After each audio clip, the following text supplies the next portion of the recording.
She is the friend who seems perfect, the first one to offer help, the one who always has the right word of comfort, the one everyone admires for her strength and resilience. She might be your mother, described by everyone as a saint, a martyr, who sacrificed everything for the family. She could be your boss, your sister, your partner, and yet, near her, you feel exhausted. You feel small. You catch yourself doubting your own perception. After an encounter with her, you feel drained, confused, and with a strange sense of inadequacy. You notice a pattern. When something good happens to you, she offers a compliment that somehow feels like a criticism. When you are vulnerable, her advice seems to subtly blame you. But when you try to explain this to someone, you sound petty. You sound paranoid. Because everyone else sees the angel, only you seem to feel the thorns.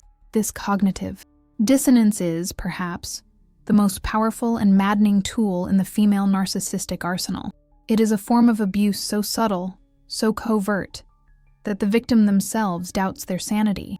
Narcissism, when it manifests in women, often does not look like the stereotype we've learned to recognize. It's not the grand, bombastic, arrogant CEO who demands applause. It is a much quieter, more sophisticated operation.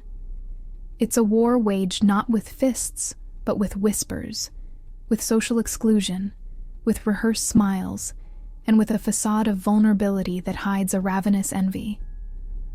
Today, we are not going to talk about the obvious narcissist.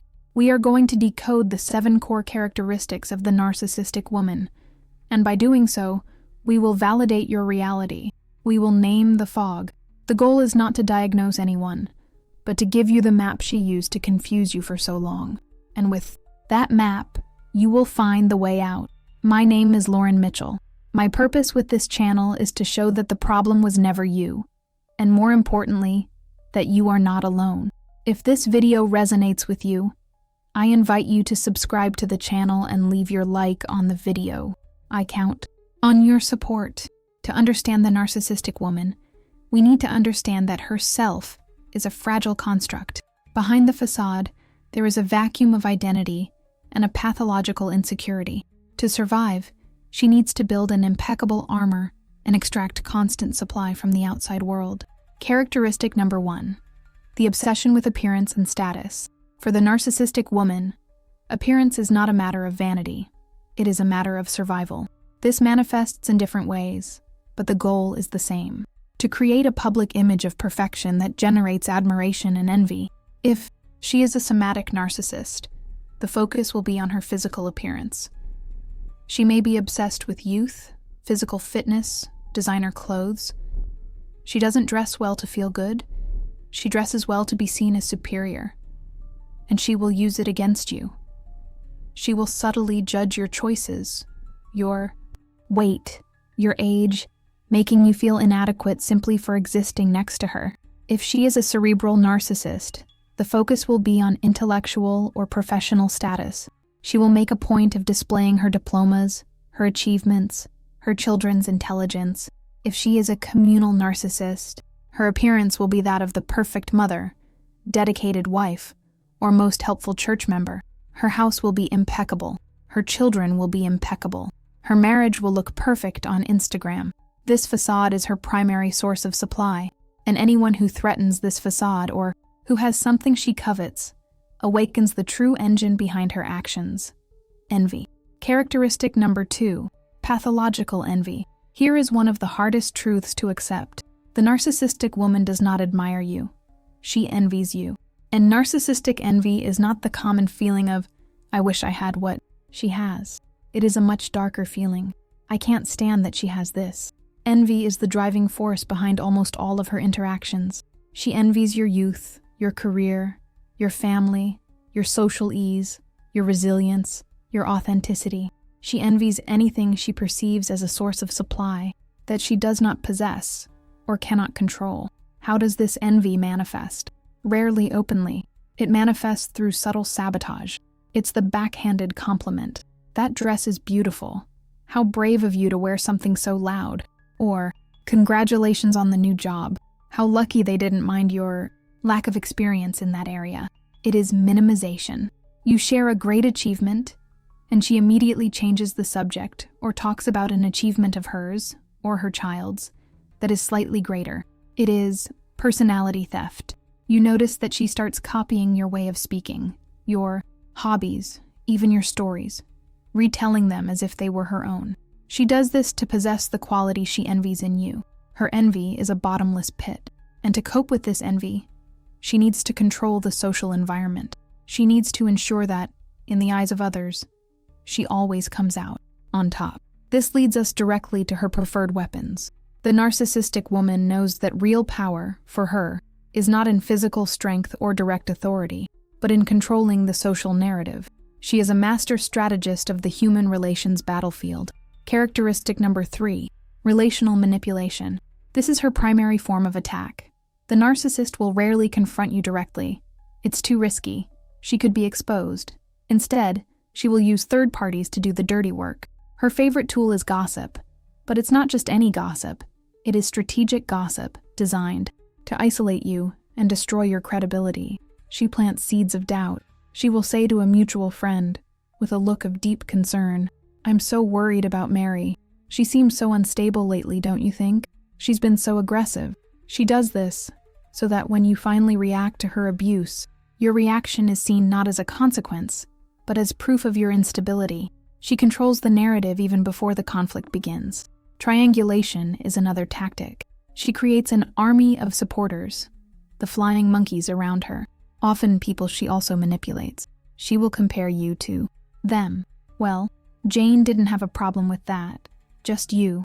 This makes you doubt your own reaction. She creates drama and then sits back to watch, pretending to be the innocent mediator. She says something to you about a colleague, and then says something slightly different to that colleague about you, creating tension between the two of you. While you are busy distrusting each other, no one is looking at her, the true source of the conflict. And that is exactly how she likes it. Characteristic number 4, hidden competition. For the narcissistic woman, especially with other women, there is no collaboration. There is only competition. She sees the world as a zero-sum game. For her to win, someone has to lose, and she will do everything to make that person you. This is especially true in groups of friends, in the workplace, or within the family. If you are the daughter, she may compete with you for your father's attention. If you are the colleague, she will subtly compete for the boss's approval. This competition is stealthy. It disguises itself as mentorship or friendship. She offers to help you with a project, only to take the credit in the end. She gives you fashion or career advice that, subtly, is designed to make you look less competent or attractive. She keeps an invisible scoreboard in her head. Every achievement of yours is a loss for her. Every failure of yours is a victory. That's why she seems secretly satisfied when you fail. She might even offer a shoulder for you to cry on. But pay attention. She is collecting information. She is studying your weaknesses to use them later. She cannot feel genuine joy for your success, because your success casts a shadow over her fragile self-esteem. Some of the most confusing tactics of the narcissistic woman do not involve aggression, but the opposite, a display of apparent weakness. She has discovered that vulnerability can be a powerful weapon, and guilt, a very effective leash. Characteristic number 5, the victim and martyr facade. This is perhaps the most classic form of female covert narcissism. The martyr, the sufferer, the one who does everything for everyone and asks for nothing in return, except your total and complete subservience. The martyr narcissist controls through guilt. She uses her sacrifices, real or imagined, as a weapon to demand obedience and supply. The narcissistic mother is the master of this. After everything I've done for you, I gave up my career for you, and this is how you thank me. Go ahead and have fun. Don't worry about me. I'll just stay here alone in the dark. These phrases are not expressions of pain. They are transactions. They mean, you owe me. When you try to set a boundary, you are not dealing with a reasonable person. You are attacking the victim. She immediately shifts the focus from her abusive behavior to the damage you are causing her. She cries, gets sick, has an anxiety attack. She is so fragile, so sensitive. And suddenly, you are the aggressor, the ingrate, the cruel daughter or friend who is kicking a man when he's down.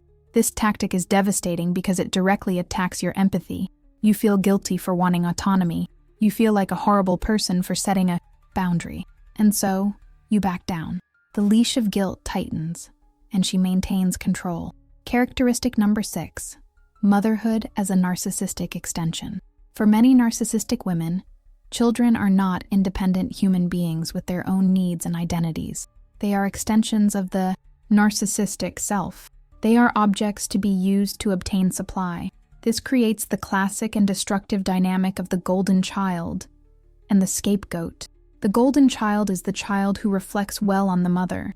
It is the child who has the perfect grades, who is handsome, athletic, who pursues the career the mother chose. This child is showered with praise, not for who they are, but for what they do for the mother's image. They become a trophy. The scapegoat is the child who is difficult, rebellious, or simply different.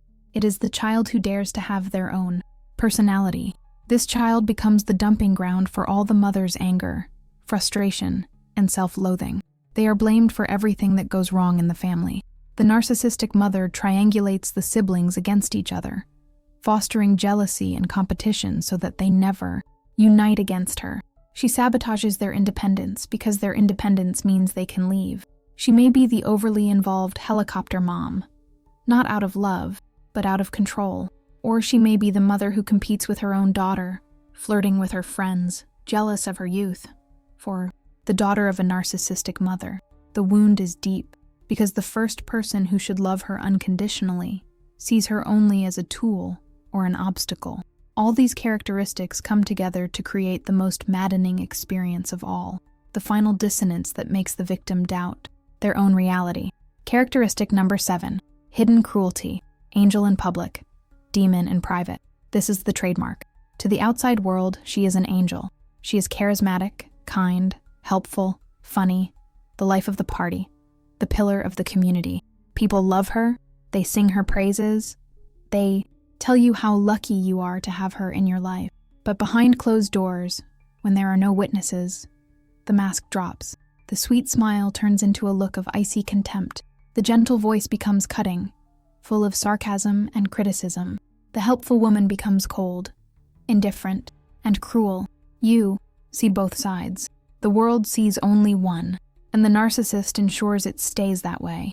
She will never abuse you in front of others. She waits. She waits until you are alone in the car, until everyone has left the room. Then, she delivers the subtle blow, the veiled criticism, the silent treatment, the calculated humiliation. If you dare to react in public, you will look like the unbalanced one. She will simply raise an eyebrow, with a look of, "Look what I have to deal with," and everyone will rush to comfort her. This is gaslighting at its most extreme level. She makes you doubt your own memory. "I never said that. You're overreacting. You're too sensitive." She conditions you to stay silent. You learn that there's no point in speaking up, because no one would believe you. You are trapped in a two-person reality, where only you know the monster hiding behind the angel's face. You feel completely alone, and this is the validation you need. You are not imagining it. That sudden shift, that cold stare, that cruelty that only you see, it's all real. It is her true face, which she spends all her energy hiding from the rest of the world. You are not crazy. You are being abused. Understanding the narcissistic woman is not about confronting her. In a public battle, she will almost always win. She has years of practice in managing her image and manipulating social perceptions. Trying to expose her often only results in more pain for you, as she will use her army to label you as the aggressor. True liberation does not come from a confession from her. It doesn't come from making others see. Liberation comes from your understanding. The power she had over you was based on your confusion. It was based on your guilt. It was based on your eroded self-confidence and your hope that, if you just tried a little harder, the angel you saw in public would become real in private. Now you have the map. You can see the envy behind the compliment. You can see the manipulation behind the concerned gossip. You can see the demand behind the martyr facade. You can see the cruelty behind the sweet smile. You cannot change her, but you can stop allowing her to define your reality. When you see the patterns, the spell is broken. The cognitive dissonance disappears and is replaced by clarity. The fog dissipates. You stop doubting yourself and start trusting your own perception. You weren't crazy. You weren't too sensitive. You weren't ungrateful. You were a front-row spectator, witnessing the truth that everyone else couldn't see. And now that you see, you are free. Feel free to leave your story, your vent, or even a suggestion for a topic for the next video in the comments below. Click on the suggested video on the screen and stay with me. Remember, you are light. Never forget to shine.